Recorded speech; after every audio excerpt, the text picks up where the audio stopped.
You will hear a telephone conversation between a customer and an overseas shipping agent. First, you have some time to look at questions 1 to 8.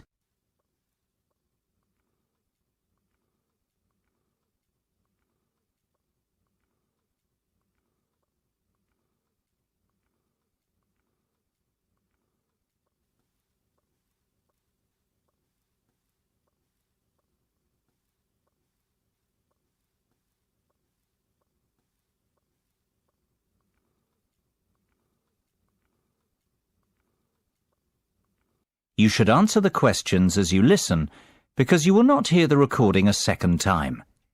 Listen carefully and answer questions 1 to 8.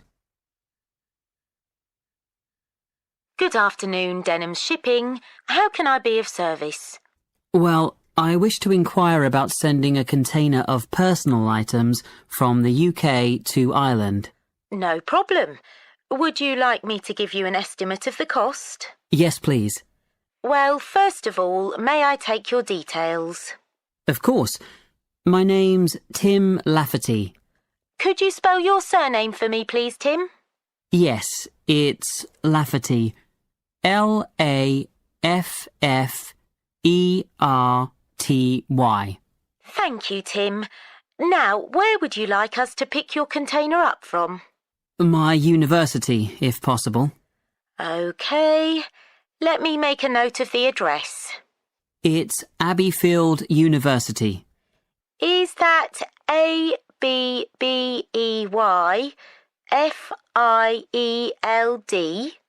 That's right. Park Street, Brighton. Perfect. And may I take down your postcode too? It's BR8 9P3. Great. Thank you, Tim. Have you the container's measurements? I do. It's approximately 2.5 metres long by 1.25 metres wide. I see. Quite a big one then. Indeed. And the height? I make it 1 metre and 20 centimetres deep. So that's 2.5 by 1.25 by 1.2. Right. And what will actually be in the box, Tim? Oh, mostly old uni books. OK. And some music albums. Anything else? Yes, a little bit of stationery. I see. And could you put an estimate on the value of the items? The books are quite valuable. They're worth around £1,800. The music albums, maybe half that, say £900. And you can put the stationery down as £300. Before listening to the rest of the conversation, you have some time to look at questions 9 and 10.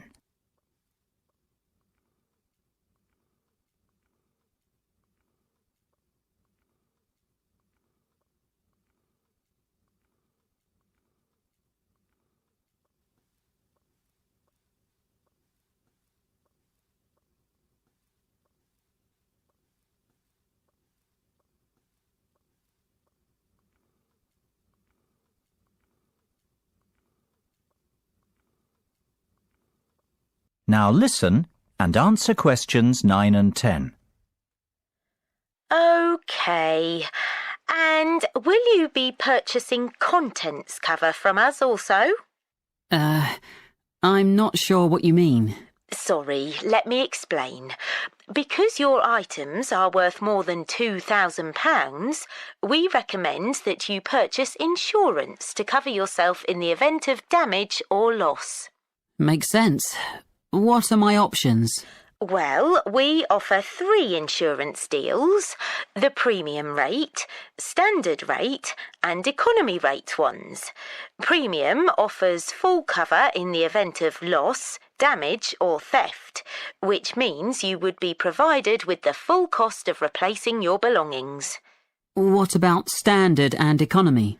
Standard will give you today's value. the second-hand value of your belongings, and economy provides you with a fixed payment of £1,000 in the event of loss, damage or theft. Well, I can afford to live without those books, to be honest, so just give me the cheapest option. We recommend standard cover for all our customers. No, thank you. That won't be necessary. The cheapest option will be fine. No problem.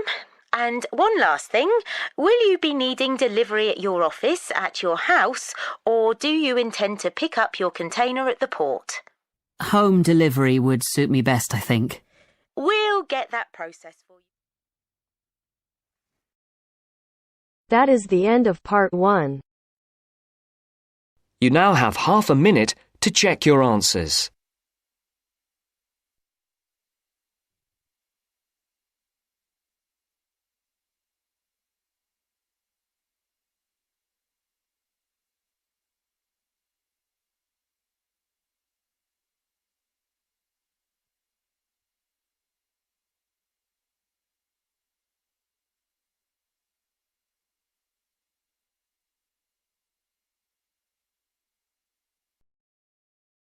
Now turns to part 2. Part 2. You are going to hear a guide named Matt who is introducing their trip in Wildlife Haven. Now you have some time to look at questions 11 to 15.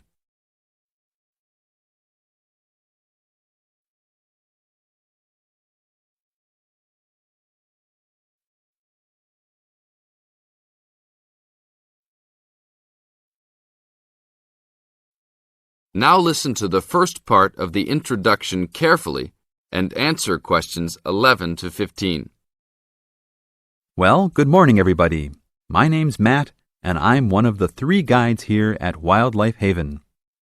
Our job is to make sure that you all have a great time here with us and go home feeling happy and relaxed. As you can see, we're away from the city in a remote area between a national park and the sea. To encourage you to relax, there are no radios or TVs, and the only phones and newspapers are in the office. So, if peace and quiet is what you've come for, this is the place to be. From your cabin on the hill, you'll find you have the national park behind you, and you can look out from the sea from your front balcony. Your luggage will be unloaded from the bus and taken to your rooms in a few minutes. Once you have picked up your key at reception, please locate your room and check that all your luggage has arrived. The daily program here at Wildlife Haven is flexible and only as demanding as you want it to be. You should each have a brochure setting out the facilities and various walking tracks you can take. And on the bus, you are given a green sheet setting out a number of group tours in the coming week. If you want to join any tour, just write your name and room number on the relevant sheet along the wall here. Tomorrow, there is a beachcombers and rock hoppers tour exploring marine life in the rock pools along the beach. Or, if you'd prefer to go inland, there's a guided forest walk that takes you off the walking tracks. If you want to catch some lunch, you could join the beach fishing expedition. And at night, you'll see there is a moonlight forest walk that leaves each night at 7 p.m. So there is plenty to choose from at Wildlife Haven, and of course, that includes just sitting on your balcony watching the waves roll in. But I would recommend my favorite tour, the Waterfall Walk. This departs at sundown each day and also provides the opportunity to have a moonlight swim. Now you have some time to look at questions 16 to 20.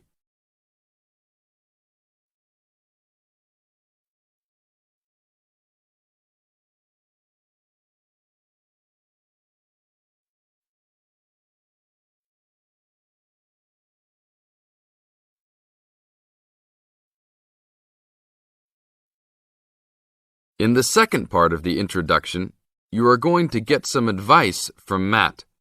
Listen carefully and answer questions 16 to 20. You've chosen to visit us in January, which is one of our hotter months. And although you may be tempted to wear a minimum of clothing, you should always take precautions against injury, particularly in the national park. This includes sensible footwear. You'd be surprised how many of our guests ignore this advice and end up being sorry. And socks are a good idea too. And even though you might be under trees a lot of the time, it's a good idea to wear a hat in this hot climate. There's no need to be too concerned about walking in the national park, provided you use common sense. It's true that there are poisonous spiders in the park, but they are really more frightened of you than you are likely to be of them.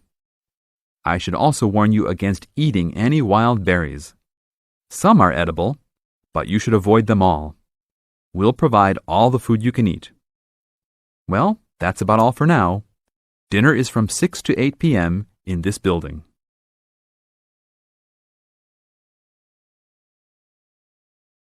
That is the end of part 2. You now have half a minute to check your answers.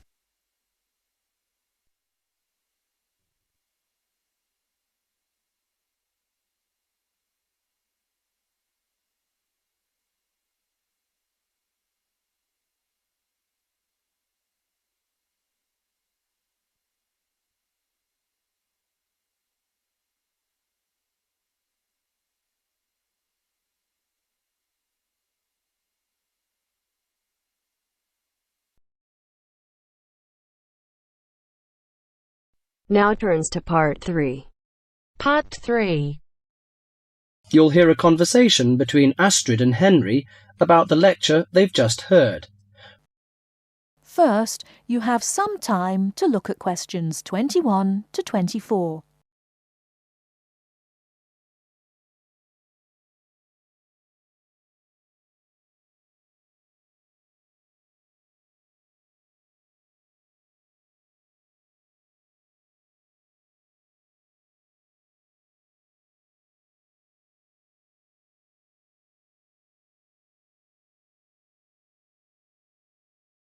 Now, listen carefully and answer questions 21 to 24.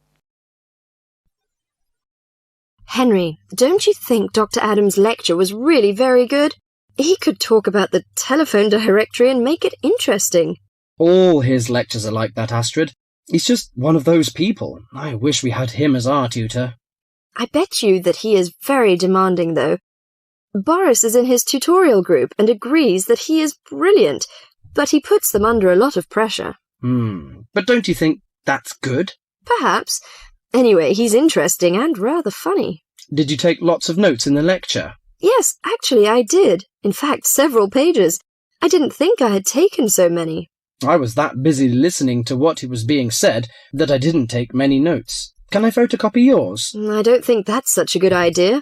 You won't be able to read my handwriting. And sometimes I write them in English and sometimes in Arabic. Oh, let's have a look. Wow, your notes are so neat. Well, there's not much in Arabic. There is on this page. Yes, there is. Dr. Adams would be pleased to see this, especially given what he's talking about. Before you hear the rest of the talk, you have some time to look at questions 25 to 30.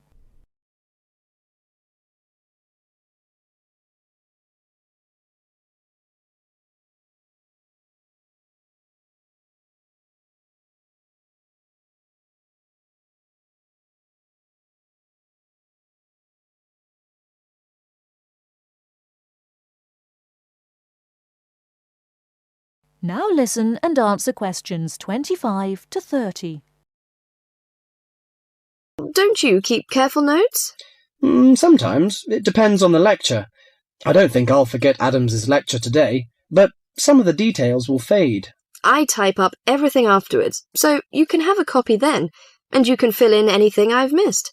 I'm not so good on the broader concepts. I'm better when it comes to detail. Just what Adams was talking about. Well, I am definitely a detail person.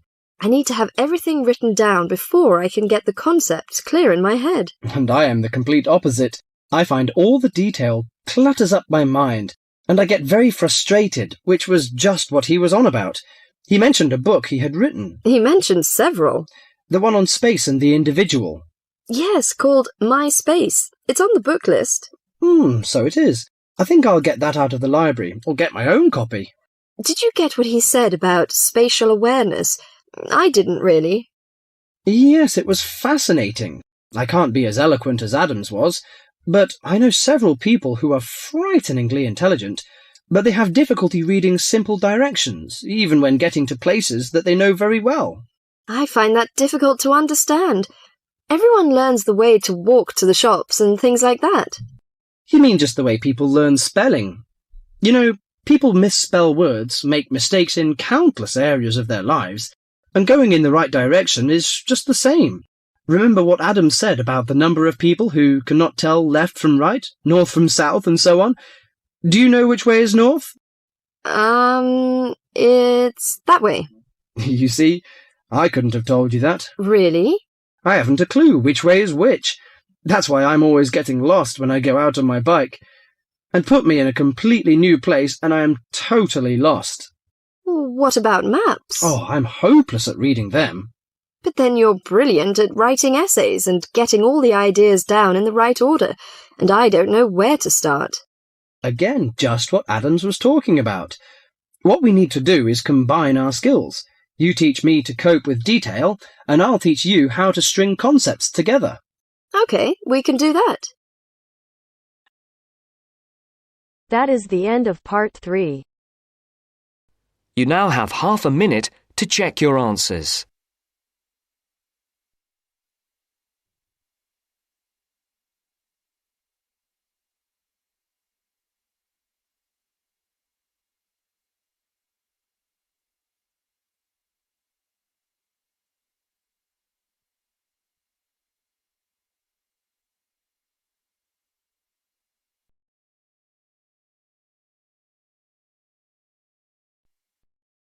Now turns to part 4. Part 4. In this section, you'll hear a lecture on coral reef. First, you have some time to read questions 31 to 40.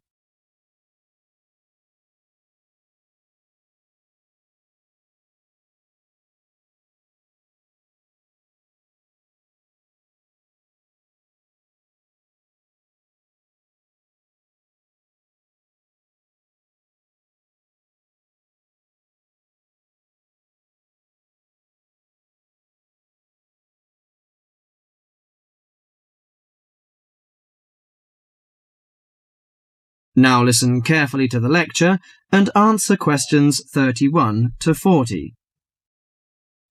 Do you fancy diving in the wonderful world of coral reefs, green sponges, colourful fish and red crabs? It is a rich garden beneath the waves. But how much do you know about the corals? Are they animals or plants? What are the threats to coral reefs? Today, Mr. Tim Harford, Executive Director of the Coral Reef Alliance, is going to introduce the facts about coral reefs. Good afternoon, everyone. Coral reefs are one of nature's most magnificent creations. It is filled with thousands of unique and valuable plants and animals. Over 1/4 of all marine species depend on healthy coral reefs. Humans also depend on coral reefs. These marine ecosystems are the primary source of food and income for millions of people, a vast repository of valuable chemical compounds and medicines, and a natural wave barrier that protect beaches and coastlines from waves and storms. Coral is actually the exoskeletons of coral polyps. Made from limestone, these skeletons build up over time, forming the reef. New corals are born each April. At a certain hour, on a certain night, mature corals suddenly release clouds of eggs and sperm into the sea. After the fertilized eggs take root on the seafloor, they can grow up to 15 centimeters per year. Coral reefs are present in the waters of over 100 countries. These are warm, 18 to 29 degrees centigrade, shallow, sunny regions primarily between the tropics of Cancer and Capricorn. Only clear, warm salt water can support a coral reef. And because sunlight is crucial to the reef's survival, the water must also be shallow. The algae that grow on coral provide much of the coral's food. In deeper water, algae cannot get the sunlight they need to grow. Most coral reefs are in the tropics because natural conditions there are perfect. In their modern form, coral reefs have thrived on Earth for over 50 million years. In recent years, however, more than 11% of the world's reefs have been lost, with another 16% severely damaged during the El Niño event in 1998. Up to 32% of coral reefs may be destroyed by human activities in the next 30 years if we do not take action now. Corals and coral reefs are extremely sensitive. Slight changes in the reef environment may have detrimental effects on the health of entire coral colonies. These changes may be due to a variety of factors. One of the greatest threats to coral reefs is human expansion or development. As human population increases, so does the harvest of resources from the sea. Due to overfishing, reef fish populations have been greatly decreased in some areas of the world. The removal of large numbers of reef fish has caused the coral reef ecosystems to become unbalanced. As we know, corals are also very popular as decorations. A large amount of the most healthy corals are selected by commercial collectors. They sell the corals to souvenir shops, where a large number of tourists wait to purchase them as decorations or souvenirs. Coral reefs also receive much damage from both commercial and private vessels. The leakage of fuels into the water and the occurrence of spills by large tankers are extremely damaging to local corals. Although much of the coral reef's degradation is directly blamed on human impact, there are several natural disturbances which cause significant damage to coral reefs. The most recognized of these events are hurricanes or typhoons, which bring powerful waves to the tropics. These storm waves cause large corals to break apart and scatter fragments about the reefs. Home to a diverse community of creatures, coral reefs are underwater treasure chests of color and activity. Predators and prey swim and crawl among the coral in nature's never-ending dance of life and death. This lively, fascinating world beneath the waves is just waiting to be explored.